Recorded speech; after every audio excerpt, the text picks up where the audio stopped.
Сайн уу манайхан Кином channel байна. За та нартай өнөөдөр нэгэн гэмт хэргийн контент бол бэлдсэн байгаа. За тэгээ бүгдээрээ шууд хэрэгтэй орцгоё. За бүгдээрээ хэрэгтэй орохоос өмнө ер нь бол нэг subscribe дараад өгөөч гэж гуйгаад байдгүй шүү дээ. Гэтэ яг энэ удаадаа бол эхлэхээс өмнө бүгдээрээ subscribe, за үнэхээр таалагдсан бол бас like дараад өгөөрэй гэж гуйж байна. За энэ хэрэг маань Солонгос улсад болсон нэгэн гэмт хэргийн тухай хэрэг байгаа юм шүү. Хэрвээ бас ингээд зүрх судасны өвчтөд иймэрхүү хэрэгээс айдаг одоо хүмүүс байх юм бол энэ удаадаа бас алгасч болно шүү гэж зөвлөж байна. За 1991 оны хаврын нэг өдөр Солонгосын дээгүүр хотоос нэгэн эмэгтэй ямар ч ор сургуу алга болсон байна. Гэвч өөртөө 207 хоногийн дараагаар тэрээр Палгонсон уулын ингэрт нас барсан байдалтай олдсон байгаа юм. Түүний үхлийн талаар одоо хүртэл маш олон таамаг дэвшүүлж байгаа ч гэсэндээ алуурчин олдоогүй хэвээр л байгаа юм байна. Энэ хэрэг маань маш нууцлаг хэргийн нэг тоон зүйсээр орд юм шүү. За Горьогийн хаан тулсаас хойш Солонгосын хамгийн тийм ариун дархлагдсан уул нь энэ Палгонсон гэдэг уул юм байна. Далайн түвшнөөс нийт 1192 метрийн өндөрт байдаг тэр чигээрээ ой модоор хучигдсан маш гоё уул юм байна л да. Олон хүмүүс уулан дээрх буддаагийн аврах том хөшөөнд мөрөх гэж гэр бүлээрээ ууланд авирч чөлөө цагаа одоо тэнд маш гоё хөвгчлөлтөй өнгөрөөх гэж ирд юм байна. 1991 оны 5 сарын 9-ний пүрэв гарагт хин ч энэ ууланд аимшиг хэрэг болно гэж ерөөсөө төсөөлөөгүй байсан байна. Оройн 6 цаг 20 минутын үед Ким нэртэй настай эмэгтэй өөрийн одоо хөшөөдтэйгээ хамт ууланд гарч эми ургамал түүхээр явж байж л дээ. Тэрээр ажилдаа улааран уулын бүр гүн рүү явсаар байгаад ганцаараа хөшүүдээсээ баг зэрэг тасран бүр төвлөрөөд одоо эми ургамлаа түүж байсан байгаа юм. Түүний уртхан талд нь нэг цагаан зүйл шорооноос ингээд цухан харагдсан байгаа юм. Тэрээр юу юм болоо гэд ойртоод харсан чинь хүний биеийн хэлбэртэй нэг тийм манекен шиг зүйл шороонд хагас болсон маягтай хэвтэж байсан байна. Тэрээр эхлээ бодохдоо манекен юм байх та гэж харсан ч гэсэндээ ямар ч тийм хөдөлгөөнгүй байсан учраас хинч одоо хайкинг хийдэгтэй ийм ариун дагшин ууланд хүний цогцос байна гэж төсөөлөхгүй шүү дээ. Тэгээ тэрээр анхандаа маш их гайхсан байна. Ким эмэгтэй тухайн одоо манекен руу улам ойртон нүдээ сайн ониулган харахад хамгийн эхлээд хамар цоргон тийм өмхийн өнөр өнөрцөн байна. Мөн ямар ч хувцсгүй, нүм нүцгэн, бас ямар ч тийм цусгүй мэд цонхгор царай. Хөл бас цээж хэсэг нь баг зэрэг тийм ил гарсан байдалтай эмэгтэй хүний тийм амингүй цогцос тэнд байсан байгаа юм. Ким эмэгтэй бүр айсандаа балмагдан маш чангаар ойрлсон байна. Туслаарай, энд эмэгтэй хүний үгсэн цогцос байна гэд чадлаараа хашгираад бусад хамт явж байсан хөшөөдтэйгээ яаран уулнаас бууж хамгийн ойр байх цагдаагийн газар очисон байна. 1991 онд одоо гар утас байдаггүй байсан болохоор ч тэр юм уу тухайн хүмүүс шууд л цагдаа дээр очисон байгаа юм л да. Цагдаа нар яаралтай хэргийн газар очин шалгалт хийхэд энэ нь энгийн нэг оршуулга биш, харин хүн амны ноцтой алхахын хэрэг байсан байгаа юм. Цогцсны биеийг 70 м гүн за бараг гүйхэн шороогоор далдсан байсан байна. Хамгийн аимшигтай нь тухайн эмэгтэй хоёр гарыг салгаад хажууд нь тавьсан байж. Мөн цогцсны хөхийг бас нөхөн өрчгөн эрхтнийг ямар нэгэн хурц эртэй зүйлээр яг сэлбэр шиг туссан байгаа юм. Энийг яавч энгийн нэгэн эрүүл хүн бол хийгээгүй, одоо хийхээргүй тийм аимшигтай харагдаж байсан байна. Шүүхийн шинжээчдийн олсон хамгийн хачирхалтай зүйл нь эмэгтэй гар болон хөлийн хурууг алсныхаа дараа алуурчин улаан өнгийн одоо тийм хумсны лакаар будсан болохыг олж тогтоосон байна. Мөн биеийн бүх хэсгийг нь хөх нийц болтол нь ямар нэгэн зүйлээр маш хүчтэй зогсон байсан. Хөөрхөн эмэгтэйг зөвхөн алга биш, амьд байхад нь ч гэсэндээ маш их тамалж ус хонзонгийн сэтэлтэй байсан байж магадгүй гэж цагдаа нар таамаг дэвшүүлсэн байна. Өгсөн хүн үг гэлдэггүй гэчээр түүний биеийн дээр нь үлдсэн бүхий шарх сорив нь алхахын тухай хүүрэн өгүүлж байсан байна. Шүүхийн шинжээчид түүний хөл гарн дээр нь зүсэлт бас яралт нь нэг хүнийх биш гэж дүгнсэн. Учир нь нэг хүн зүссэн бол зүссэн зам болон хутга төрж байгаа хэмнэл нь нэгэн жигт байд юм байна л да. Харин цогцсны биед байгаа гэмтлүүд хайш зүссэн өөр байсан байгаа юм. Тиймээс дор хаяж хоёр хүн энэ хэрийг үйлдсэн байж магадгүй гэж таамагсан байна.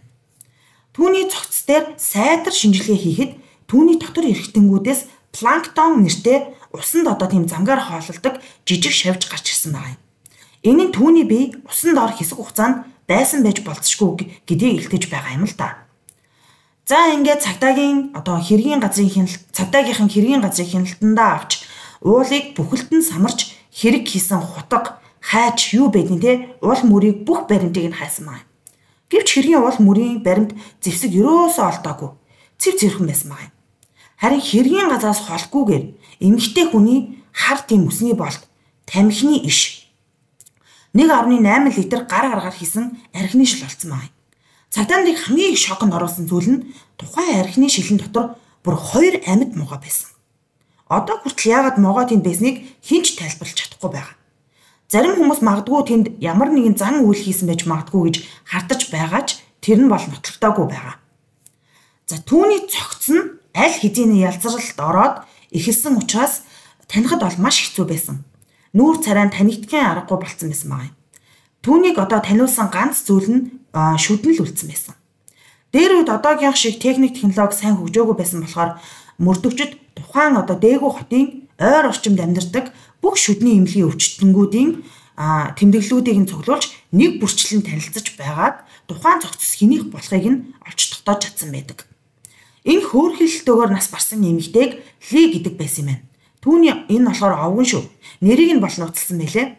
Тэгээ тэрээр бол дөнгөж 26 настай цэл залуухан маш тийм үзэсгэлэнтэй эрүүл саруул эмэгтэй байсан юм байна л да. Хохирогч дээгүүгийн нэгэн нэр хүндтэй одоо баяжуудын хийгтэй ордог гольфийн клубт ажилладаг байсан юм байна. Тэрээр хамт ажиллагсад дундаа бол маш нэр хүндтэй, найрсаг, илдэг тийм эмэгтэй байсан байгаа юм. Ялангуяа эрэгтэй үйлчлүүлэгч нар дунд бол их нэр хүндтэй байсан байна. Харамсалтай 1991 оны 4-р сарын 26-ны хаврын нэг өдөр ажлаа тараад гэртээ ирэх харих замдаа тэр чигээрээ алга болсон байдаг. Шүүхийн шинжээчид түүнийг 26-ны орой юм уу маргааш нь алуулсан гэж дүгнсэн байна. Мөрдөгчд түүний хамгийн сүүлд хинтээ уулзныг нүдээр харсан гэрчүүдээс асуухаас өөр ямар ч боломж байгаагүй. Аргагүй шүү дээ. 1991 онд гар утас камер гээд хөөгд олчих технологи маш хомс байсан. Мөрдөгчдийн олж мэдснээр хохирогч Ли алга болдог өдрөө хамт ажилладаг 3 найзтайгаа хамт Сусан дүүрэгт маш алдартай Токио гэдэг нэртэй баар нь хамт орж наригсан байна. Тэрээр тэнд байхдаа цагдаагийн 2 ажилтнаа танилцсан. Тэр хоёртойгоо клубээс гарч явааг нь хин нэгэн гэрч нүдээр харсан байна. Гэвч түүний нөгөө 2 цагдаа гэрт нь хүргэж өгөөд машинаас нь эрүүл сарвал 9 минут бууж байхыг хэд хэдэн гэрчүүд харснаа баталсан байгаа юм. Ингээд гол сэжигтэн болж байсан 2 цагдаагийн ажилтан хэрэгээс мултарч чадж байгаа юм. Цагдаа нар энэ хэрэгт бүр арга мухардаж Ли эмэгтэй амьдралыг илүү сайн судлахаар ханцуу шамлсан байна. Мөрдөгчд Лигийн амьдралд байсан бүх эрэгтэй хүмүүс гольфийн клубын үйлчлүүлэгчид түүний таньдаг зөрж өнгөрсөн гэд нийт 120 эрэгтэйгээс мэдүүлэг авсан ч нэгэн ч энэ хэрэгт холбогдоогүй гэдэг нь тогтоогдсон байна. Гэхдээ энэ хэрэг бол яавч санамсаргүй болсон хэрэг биш юм. Ли эмэгтэй биеинд үүссэн шарх сорив түүнийг эхлээд гол цөөрөмж шидээд дараа нь ууланд буусан гэд бүх хэргийг маш нарийн зохион байгуулсан тодорхой байгаа юм. Түүний бас яг эмзэг их хэсгүүдийг зүсч гимтээс нь тухайн алуурчны бүр бах тавыг хангаж өгснийхэн дараа ч гэсэндээ гар хурууг нь улаан хүнсний лакаар будсан үйлдэлийг сэтгэл зүйчид post-mortem decoration буюу үхлийн дараах чимэглэл гэж нэрлэдэг байна. Нэг ёсондоо хийсэн үйлдэлээ хүмүүст гайхуулах гэж харуулах гэж үлдээдэг гэсэн үг. Түүний биеийг бүрэн булаагүй ч гэсэн хийсэн үйлдэлээ нэг ёсондоо багтах гэж үлдээсэн гэж үздэг. Дэлхийн алдартай цуврал алуурчин жишээ нь Тед Банди гэхэд л зөвхөн хохирогчтой халаа зогсохгүй үхснийхэн дараа нь усанд оруулах, үсийг нь самнах, тэр бүхий л нүур амыг нь будах гэх мэт үхсэн ч гэсэндээ чи миний иршээлч юу гэж мэдэрч таашаал авдаг гэдгээ хэлж байсан байна. Энэ хэрэг цуврал алуурчны үйлдэлтэй ихээхэн төстэй байгаа юм. Энгийн нэг хүн хийсэн гэхэд энэ хэрэг нь сэтгэл зүйн ямар нэгэн асуудалтай гаж тонтонгийн хийсэн үйлдэлтэй төстэй байгаа юм. Түүнийг магадгүй холоос хардаг, танддаг, нууцаар бузар үлдээ гүйцэх тохирсон цагийг хүлээж байсан тийм стокерч байсан гэж магадгүй юм. Харин цагдаа нар яагаад энэ хэргийг илрүүлж чадаагүй вэ гэвэл яг эсрэгээр нь бодож байсан. Цагдаа нар мөрдөгчд Лиг алсан хүн түүнийг таньдаг ус хонцонгийн сэдэлтэй алсан байх гэж таамаглаад түүний эргэн тойрны маш бага тойрогтол ингээд эргэлдээд байсан. Мөн дараагийн мөрдөгч нарын хамгийн сайн таамаглах байсан зүйл нь алуурчин энэ уулыг маш сайн мэддэг. Тийм болоод уулын гүнд цогцыг хүн олохооргүй газар нууж чадсан байгаа юм. Бас хэргийн газраас өсний болт тамхины иш зэргийг олсон ч маш хайхрамжгүй эд мөрийн баримтыг цуглуулснаас болоод хурууныхээ найрлсан тэр бүх ил олдсон тухайн тамхины ишин хүртэл дараа нь бол алга болсон байна. Цагдаагийн тэмдэглэлд ерөөсөө үлдэж чадаагүй гэсэн үг. 1991 онд бол ДНХ-гийн шинжилгээ Солонгост сайн хөгжөөгүй байсан юм байна л да. Тийм болохоор хадгалж байгаад орчин үед гаргаж ирээд шинжилсэн бол тухайн тамхины ишин дээрх ДНХ ямар хүнийх вэ гэдгийг гарч ирэх байсан баг. За энэ хэрэг дээр бол маш хайнга ажилласан гэж үздэг юм байна. 2006 онд энэ хэргийн хөөн хилцэх хугацаанд дуусч аль хэдийн 15 жил өнгөрсөн учраас бүр мөсөн хаагдсан байгаа юм. 2025 онд Солонгост ийм хүн амны хэрэг хөөн хилцэх хугацааг харгалзахгүй болгосон юм байна. Гэхдээ энэ хэрэг нь бол тэр үедээ яалтчгүй 15 жилийн хугацаатай байсан. Тэгээд хаагдсан болохоор ахиж өрөөсөө ингэж хөвгдөхгүйгээр бүр мөсөн хаагдсан юм байна. Маш харамсалтай.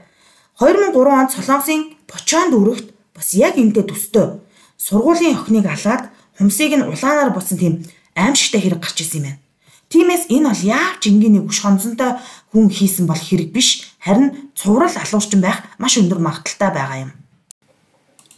Бас хэрэгтэй нь дараа нь цогцсон дээрээ эргэж ирээд хийсэн ажлаа багтан харж байгаад явсан ч гэж магадгүй. Яг ингэх зураа тамхиа татаад тухайн могоотой архиа үлдээсэн ч байж магадгүй юм. Иймэрхүү гаж сайко халуурчид зарим нь заавал ингээд хийсэн хэрэг дээрээ тухайн газартаа эргэж ирдэг гэж ярьдаг. Яг энэ бодит явдлаас сэдвлээд Солонгосын олон ангид Signal, Partners in Justice, Life in Mars зэрэг кинонууд байдаг.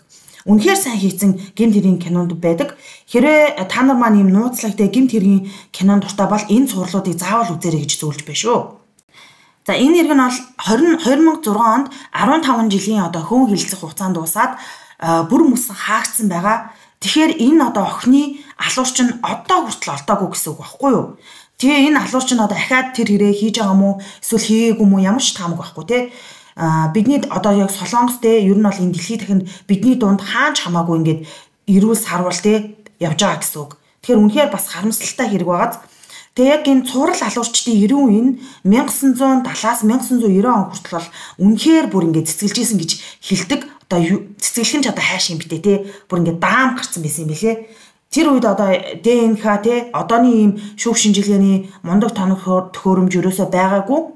Тийм болохоор энэ үеийг бол цуврал алуурчдын 90 үе гэж нэрлэдэг юм билээ. Одоо л харцангуй бол гайг болсон шүү дээ. За тэгээд энэ удаагийн дугаар маань ингээд өндөрлөж байна. За дараагийн дугаараараа бас сонирхолтой хэрэг бол бэлдэж байгаа. Манай сувгийг дэмждэг та нартай маш их баярлалдаг шүү. Баяр таа. Хөг байлаа.